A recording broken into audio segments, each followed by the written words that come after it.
And I hopefully you're not disappointed that we are only 15 and counting now. I start the recording now, but like there will be the one or the other dropping in now, and we can post the link, and but we can maybe start then. Hi everyone, thanks for joining live, and hi everyone watching the recording now.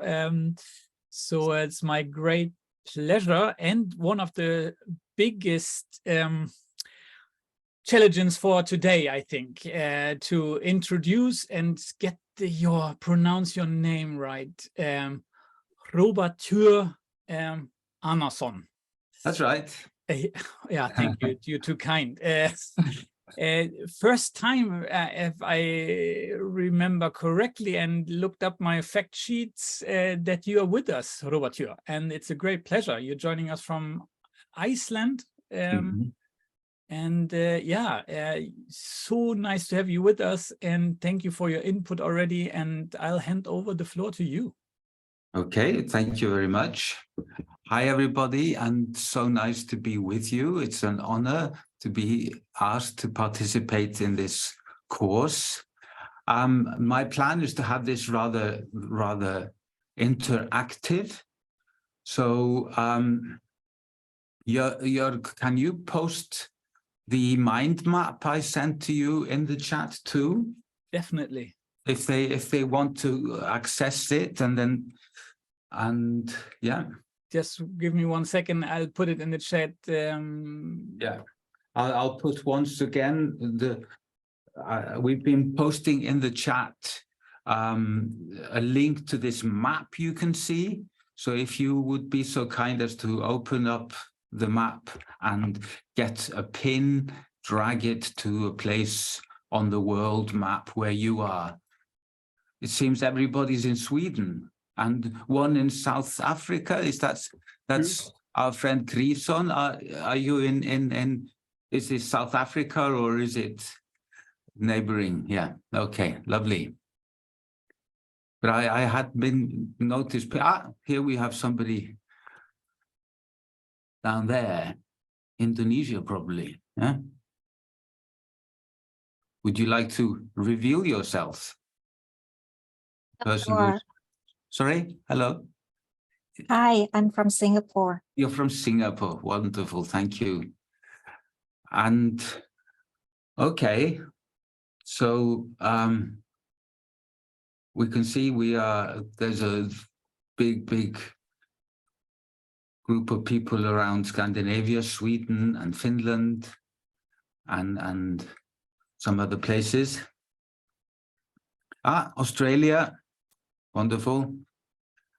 And so my name is Hróbjartur Arnarsson. I'll just introduce myself while we're starting off. And I live in Iceland. I studied andragogy, or adult learning in Jörg's home place in Germany, but a bit further south from where he comes, in a place called Bamberg. So I've been working at the University of Iceland, teaching and researching adult learning for the last 20 years. And before that, I was working in a very big adult education institution run by the what's it called? The trade union of the electric trade in Iceland.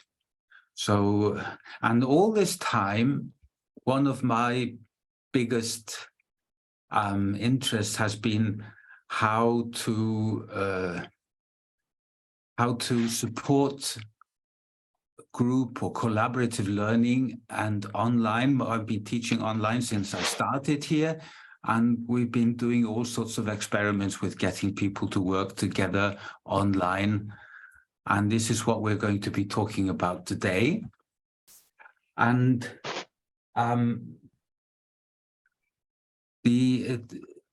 my presentation is here. This is what I'm going to talk. Now you can't see this. I have to change my sharing now. So I'll just put it to screen 1.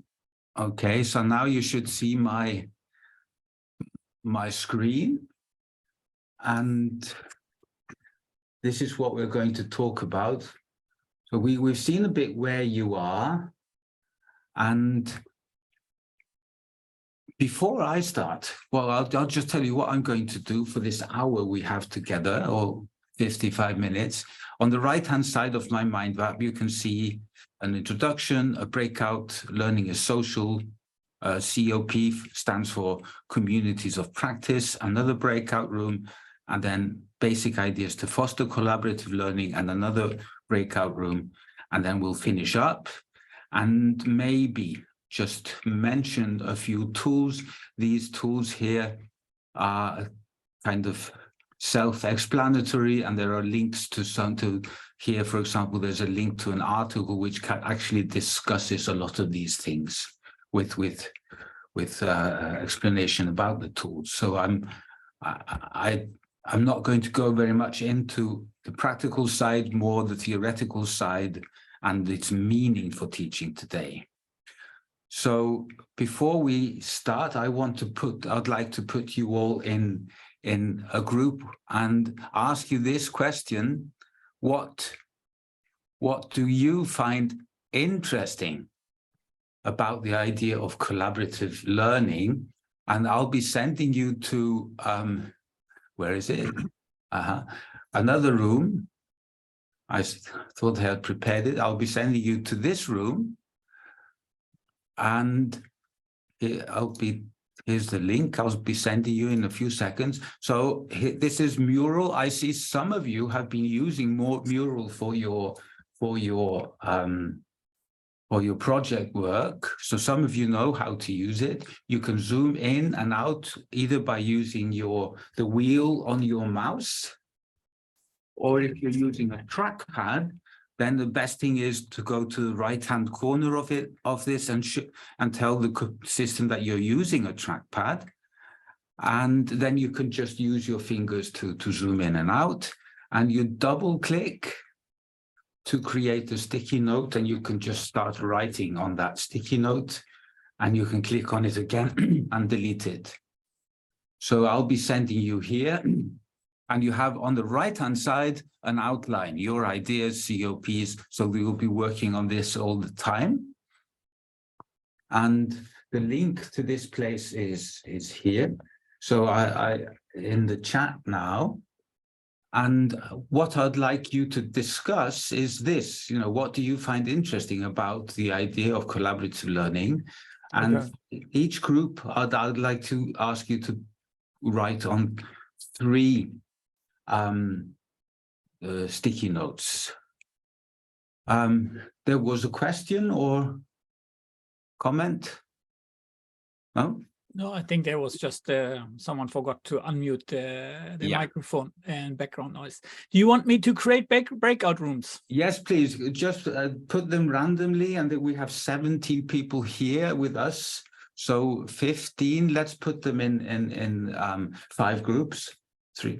Yeah. 3 and, would you do that, please? Yeah, sure. I'll create them now. Create them now and send them there, and we'll give you. Let's just use 5 minutes for this. 5 minutes. Okay, see you back in 5 minutes.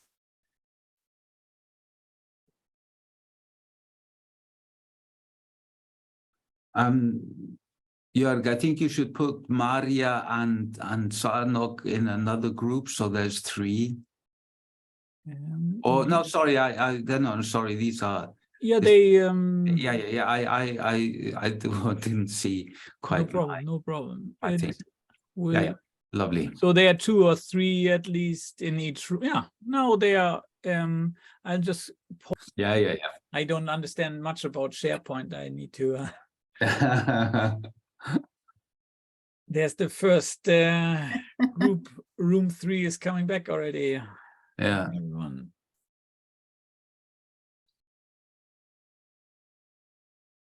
How can I ask you, what's Horbjörtur? Yeah, Robert. Sorry, excuse me. No problem. So, Larissa, how could I find sort of, because I didn't have the time to test this, what was the name, this mural? How didn't understand how I could find myself in it. My sort of I saw many guests, Anita visiting, but I didn't find myself.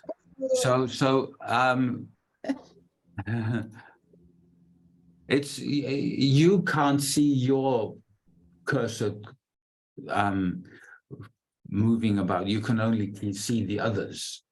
Yeah. But your cursor is the normal one. So it's just the normal pointer, but you can see everybody else's with their name next to it. And I, of course, can turn it off. Now I've turned it off. Now you only see my cursor on this space. So thank you very much. I'm going to move this a bit up so we can all see it. And maybe just very quickly, can we hear from the first group? Let's just say the group where Larissa, with Larissa. What do you find interesting about collaborative learning? Yeah, we talked about that is there we can find opportunities and weaknesses maybe, but there are both challenges that might sort of that we discussed around the question about being different from each other, but maybe we touched upon how many differences can we take sort of and still move forward. Okay. And then we talked about challenges in a group that's normal, about hierarchies and who has the voice. And yeah. Lovely, interesting. Okay, thank you. And the next group, which group owns these building knowledge on top of each other? And those three notes, which group was that? That is us. Okay. It's we talked about, we asked like all three. I think we can own one post-it, I would say. I said that I like that I'm building knowledge on top of each other. And, so that we can learn from like all these different lifespans that have been lived other than ours, but and also the different cultures, all the backgrounds and perspectives are coming into together, which is great, but also can be a challenge, but it's intriguing at the same time. And we talked about like after some point, like we realized that we are actually not that different. That's also, I think, a cool point. But also we talked about one drawback or additional drawback being in this requires a different type of effort. So it's quite demanding to achieve the rewards of it. Okay, wonderful, thank you. So you spoke for everybody, or does anybody in the group need to add? Yeah, exactly. Please add my group, lovely people. Sarah? All good, all good. Okay. Same group. Okay. What about group 3, brainstorming?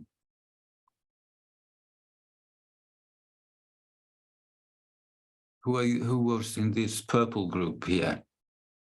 Well, we were 3. It was me, Hida, and Tina. Okay. We also kind of wrote one post-it note Each. per person. Mine was the challenge to actually collaborate and not only cooperate, which I find interesting in the collaborative setting. Wonderful. And somebody else?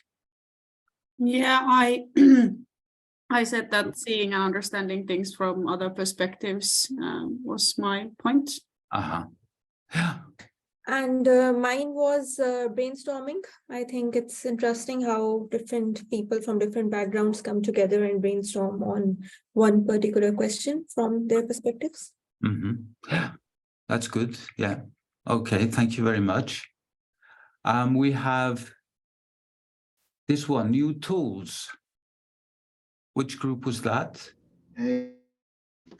And there was myself, and then Ted and Maria. Okay. So we kind of discussed a bit, and then maybe all these 3 are can be a part of same post also, but yeah, we chose to make it 3 points. So basically, it's that when we discuss with different person of different field, then which is common to all kind of multidisciplinary work, that they might use some tools which we don't. But after discussing and we learned that maybe we can also have some use in our tool or our work also. And otherwise, if there is no such collaborative learning, then we wouldn't have heard of those things also. So this is one aspect that we can enrich ourselves. Then there is that when we discuss with different people from different background, we get good inspiration and some new perspectives. And also there is some explorative elements also when we work with in a group for exploring something in a way. And if others from my group can want to add something, they can. Svena Maria, would you like to add something? Or is this good? Okay. There might be one group left, I think. Or have we had representatives from all groups presenting their results? Okay. So I think I put it in this. This is my presentation, and what I noticed listening to you is that you have kind of mentioned a lot of the things that I prepared to talk to you about. And for me, maybe the most important thing is to realize that and acknowledge that learning is social. And so social learning, you know this from your life. You know, we learn from constructing knowledge together. When we are together with people discussing things, we are building our understanding of the theme we are talking about. And there's something really interesting which goes on when we're doing this together. Of course, the oldest theories on social learning, they talk about, you know, children observing and then experimenting and trying out things and copying their parents or their peers. And this is one way of learning. And if we go to more complicated things, we start negotiating, we start constructing and building things together. And when we get into a course, any sort of course where you have people together, the participants are always co-creators. They're always part of creating the course. And, you know, just the questions people ask will change the course. So for me, it's really important that we realize the last point here, the participants are part of the quality of the course. You even have people paying lots of money to go to a course because they want to connect with a specific type of people. So, and in the course, we learn by seeing others learn. And this is what one of the things which I've been testing for a long time now, and more, I'm becoming more and more courageous. One of the things I do, I expect in one of my courses, the students, they have to learn, you know, to do mind maps like the one I'm using here. And after I asked them to share their mind map and respond to each other's mind map, they learned much quicker than before. Before, they would just create their own mind maps and turn it into me, and I'd give them feedback. Now, when they're getting feedback from their peers and they're seeing what their peers are doing, the learning is much faster and it's deeper. So I've really experienced this, that we learn by seeing others learn. And in a group like this, you learn from the ideas that come from the others. And we learn by connecting with our own experience. This is something you mentioned in your post-it notes. And we learn through participating. We are talking together, we're participating in something, and we are cooperating, and we are collaborating as well. So all this helps to increase the quality of a course. Now, there are lots of theories about this. The oldest one I don't mention here, but actually it's this one here: observe, experiment, negotiate. It's Bandura who talked about how we learn by seeing others. But newer ones are situated learning from Lavie and Wenger, and the communities of practice also. A new, rather recent one being developed maybe in 20 years, communities of inquiry, activity systems with Engström, and today many are talking about collective intelligence as well. I'm just mentioning these, and the only one I want to talk about today, and which has helped me very much in understanding what's going on in my courses, is communities of practice. And Etienne Wenger, he was working with a lady called Jean Lave, and they were studying learning with the point of view of anthropology, and what got them, what got them going was they were studying a group of students who were learning to be tailors. And when they noticed that the young apprentices, they didn't ask the master how to do things, they asked older students, older apprentices. So they saw how the apprentices were teaching each other, and they were learning together. And when they began to study this, they saw that we actually have communities of practice. A community of practice is a group of people who gather around any sort of practice, and they develop and learn through this. And their results are that this is a natural way of dealing with life. And we're all members of many different communities of practice. We have a family and a gang and a school, a class, a club, and even at work in our department. These are all communities of practice. You don't get a membership card, but you become a member. You maybe start out, you're new in this group, and then you come further and further into the middle of the group and participate. So Wenger explains this and talks about the social theory of learning must integrate components necessary to characterize social participation as a process of learning and knowing. So through participating in this community of practice, we are learning. And what I find interesting, he talks about four dimensions: community, identity, meaning, and practice. So we learn as belonging. We learn through belonging in the group. What does it mean to be part of this group? If you want to be a mathematician, how do you behave? How do you think? How do you teach? How do you work? If you want to be a electrician, what do you do as, to be part of that group of people? And this connects very closely to identity. Who am I as a university teacher? Who am I as a electrician or what have you, a baker? And I learn through becoming a university teacher, through becoming a baker or a nurse or what have you.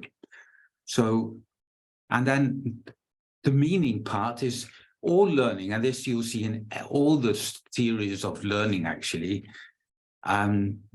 Learning has to be meaningful. It has to mean something for me. And we experience this. We experience learning, and we learn through our experience. And if the experience is meaningful, it means we learn from it and we do something with it.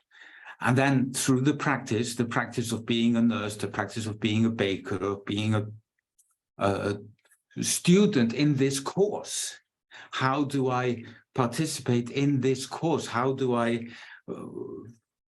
give and how do I get? So we learn in all these different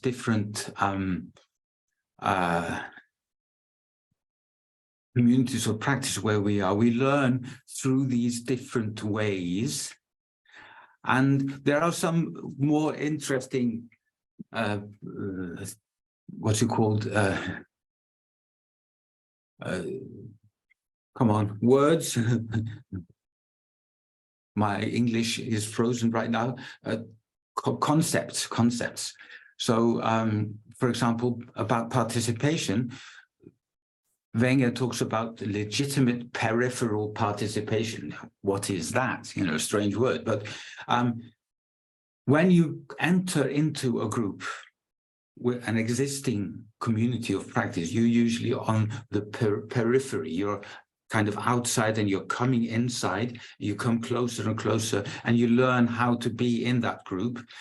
So it's legitimate to be on the periphery. Usually when we're teachers and we want people to participate, we're trying to drag them in and even force them to participate. And that's understandable.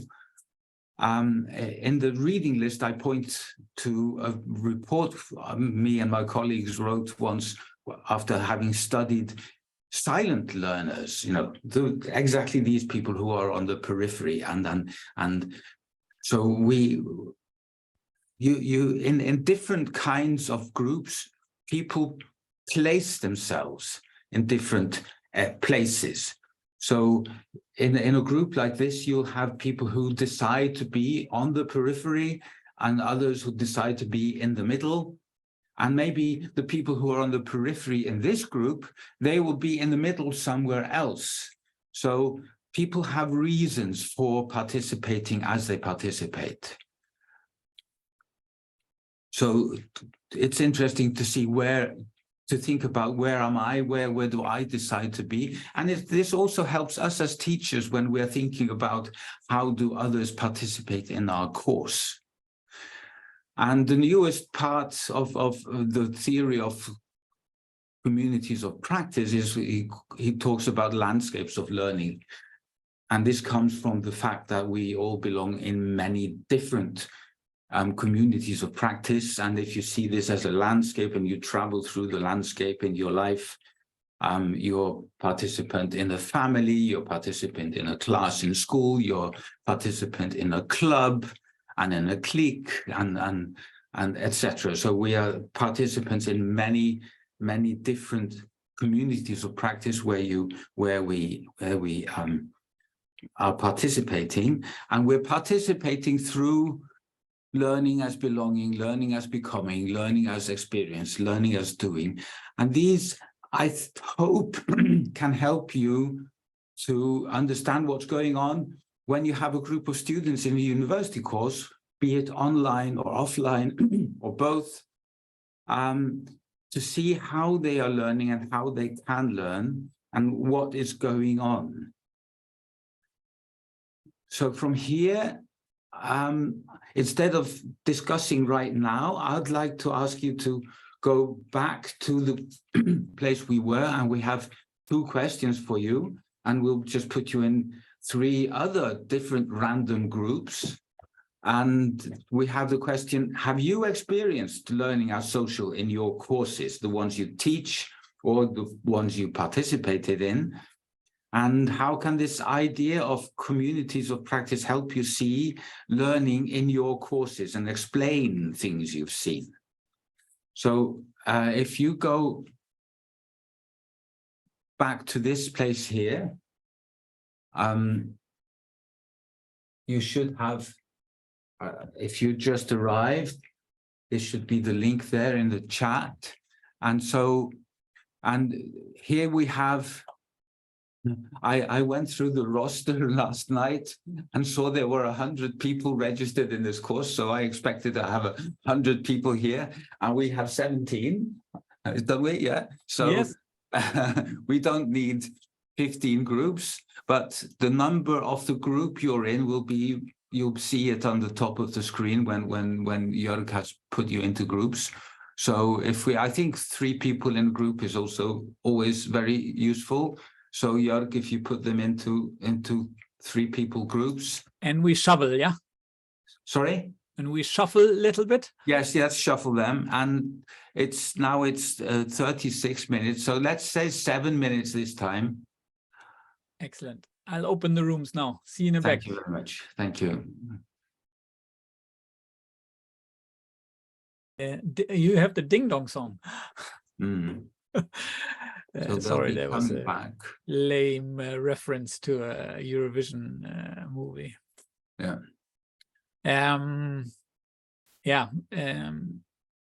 Our university our data protection controller is very, very conservative.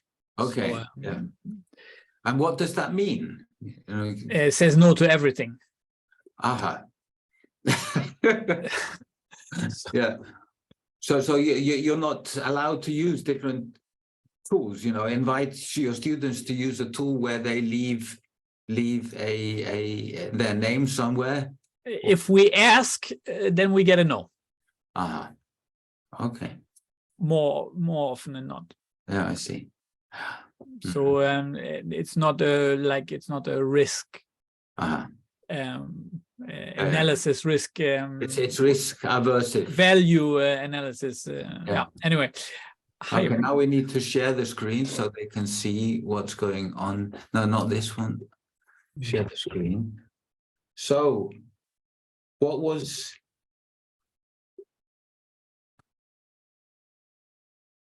how did this go? Charlotta, was this okay for you?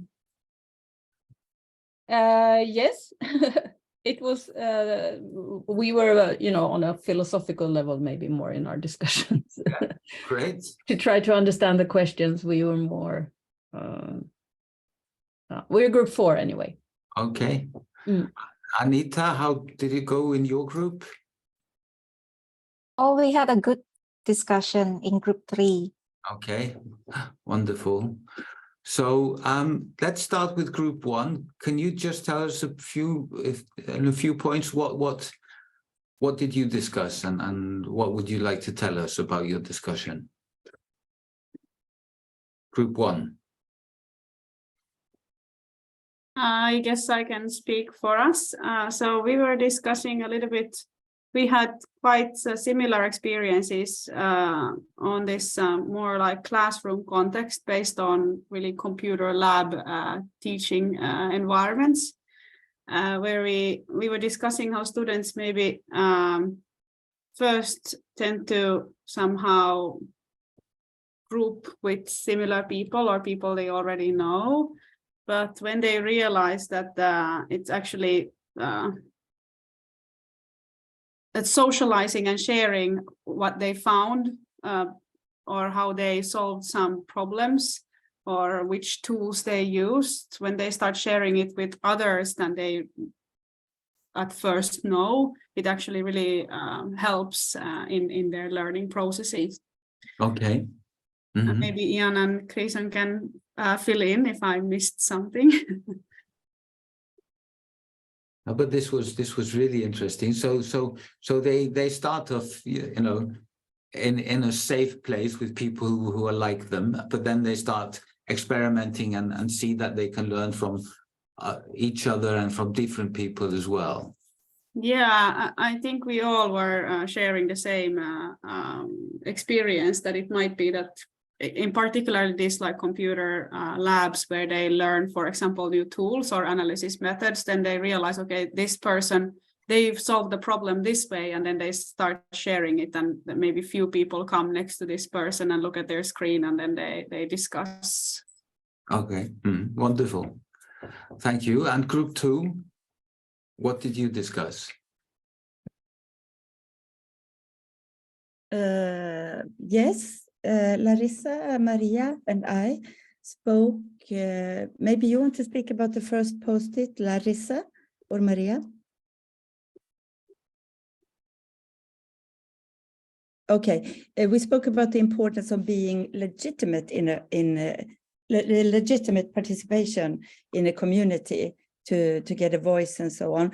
We then also spoke about how it can hurt to switch community, because we had different experience in the group of learning situations, and changing community and learning it this way, for example, it also changes or affects your identity and the value system sometimes. So it can hurt. It can hurt. That's wonderful. That's a really interesting point of view. And so we often tend to try not to participate in too many different communities. It's an investment in a way. And I like what you're saying here, legitimate participant. Wenger's concept is legitimate peripheral participation, that we accept that some people are on the periphery, but your point, legitimate participant, is something we're going to talk about in a minute, how important it is to feel part of the group. Yes. This is one of our roles as teachers, to make sure that everybody feels included. Thank you for that point. So group 3, a few points.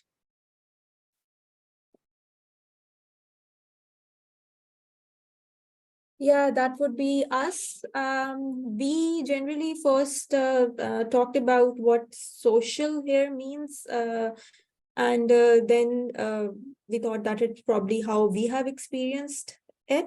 So in our group, I have experienced it in some way, then Anita has kind of experienced it partially, while Ted, I think, has experienced it more.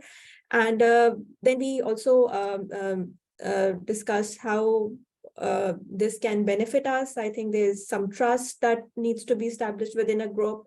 You have to be collaborative and respect each other's opinions and eventually find an equilibrium. But at the same time, you need to also understand that, again, not everybody can collaborate or, let's say, contribute equally. So, yeah. And if I've missed something, maybe Anita and Ted can to say. So, yeah.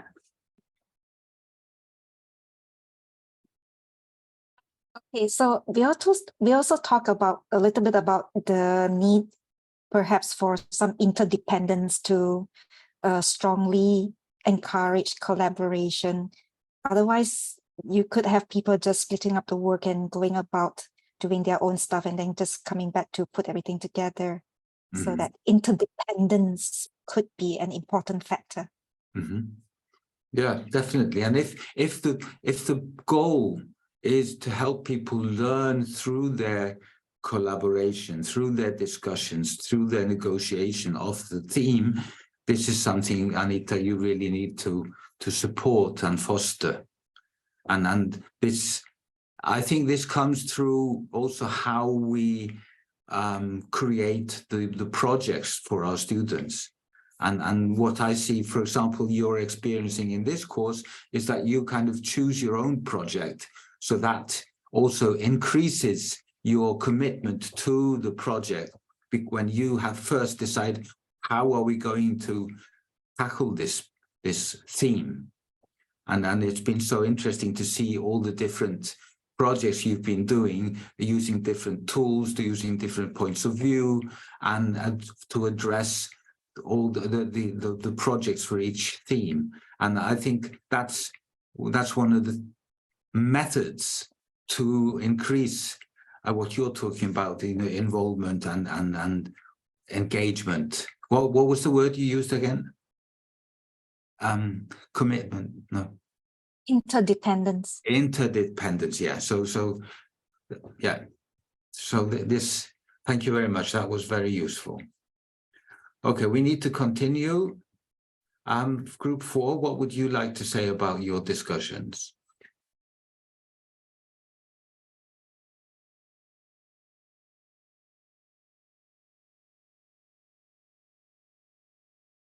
Who is speaking? Not me again. Okay, maybe I can quickly It seems, say, yeah. we kind of focused on the social aspects in the beginning, and since also in this course also we are learning mainly in a very much social environment. So when being discussing in social environment, how much we are actually learning, or how much we are being social, that aspect is really we talked about. And then also that when this COP, this allows us to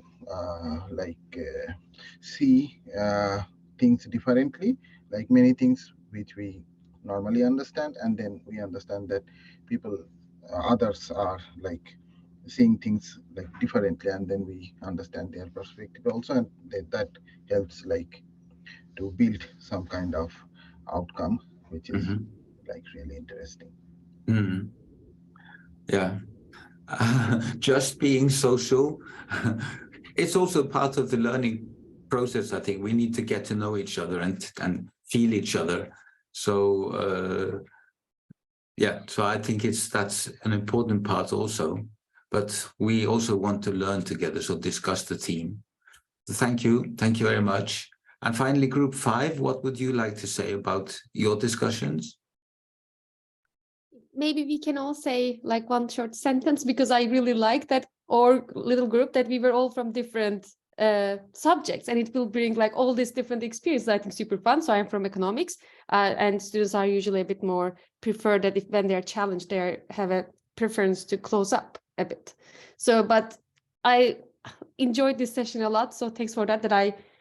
We are social beings, so it applies like anywhere. It also applies in learning too. It's not really an exotic animal that I was a bit like thinking like that before. So I appreciate that, and I give floor to my lovely other participants.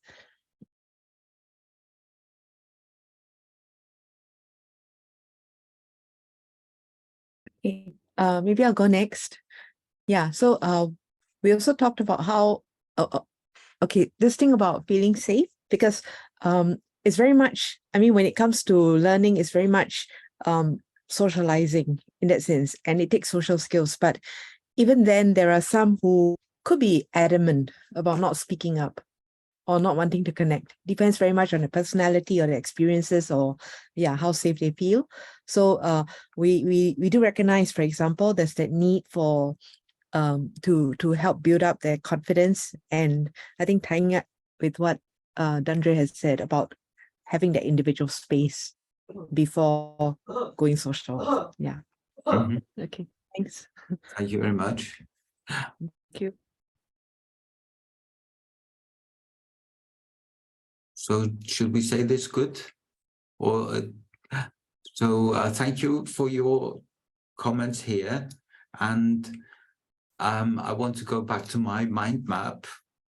So you saw many points of view, and you mentioned things which are coming in the next part, and we have 3 minutes for that. So we won't be doing a breakout room, but there are kind of two different points of view or theories which are very useful when you start to think about how can I support my students in collaborating in a group. And what I found very useful is Raymond Vlodkovsky. If you open this yourself, and this is part of the reading list as well. So here is Vlodkovsky, a list of articles, and the article Creating Motivating Learning Environments is kind of his central thesis, which is here. And this is something one of you mentioned, to be a legitimate participant, and the thing of inclusion. He says, if you feel included, you will involve yourself. And this is what we need to do. We need to help do all sorts of small things to make sure that our students feel included. And then attitudes influence behavior. We need to help them find personal relevance. Is So the attitude toward the learning becomes positive, and we help them by showing them how relevant the learning is to their life. And we mentioned this before, a choice. I see the engagement in your project, and I think one of the reasons is you have a choice. You decide how to do this. And then he says meaning, and we've talked about this before, meaning sustains involvement.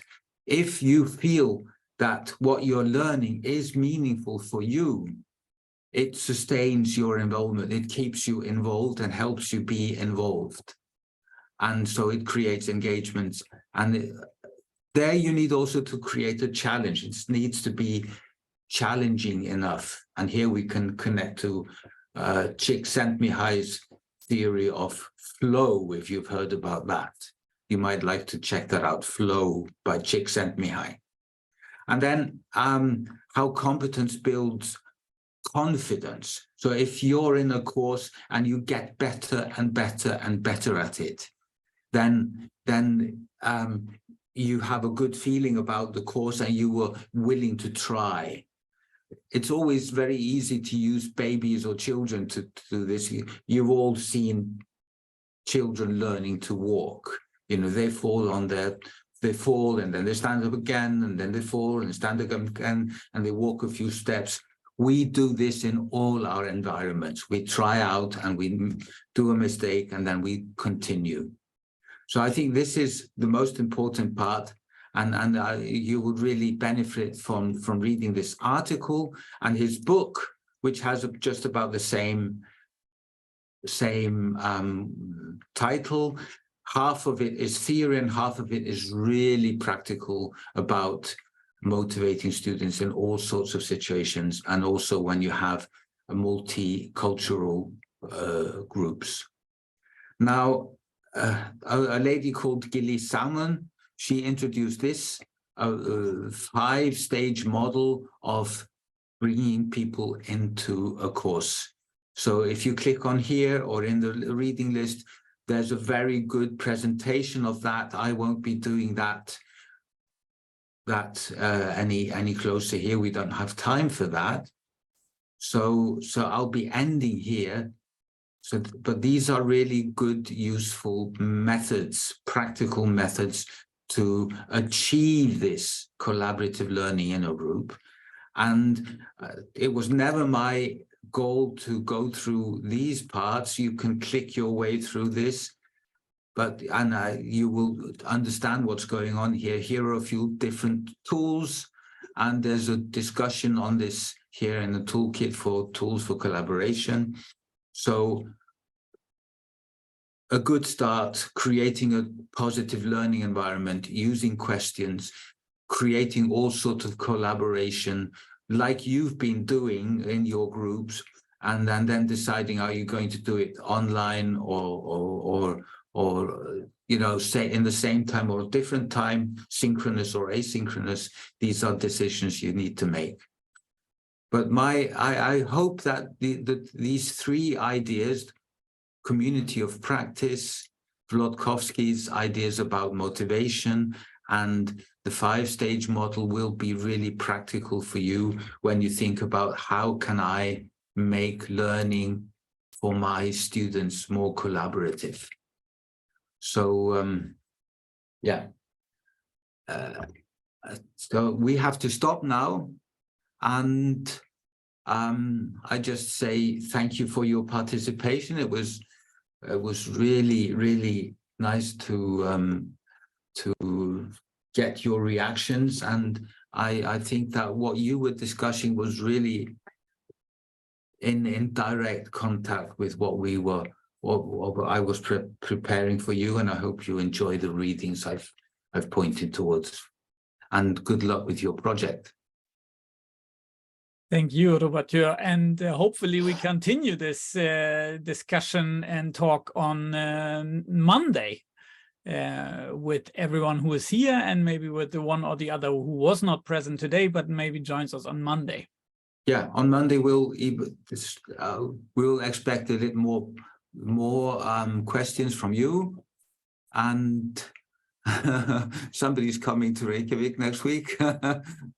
So enjoy yourself. That was nice. So thank you for your participation, and all the best, and see you next Monday. See you. Excellent. Bye. Bye-bye.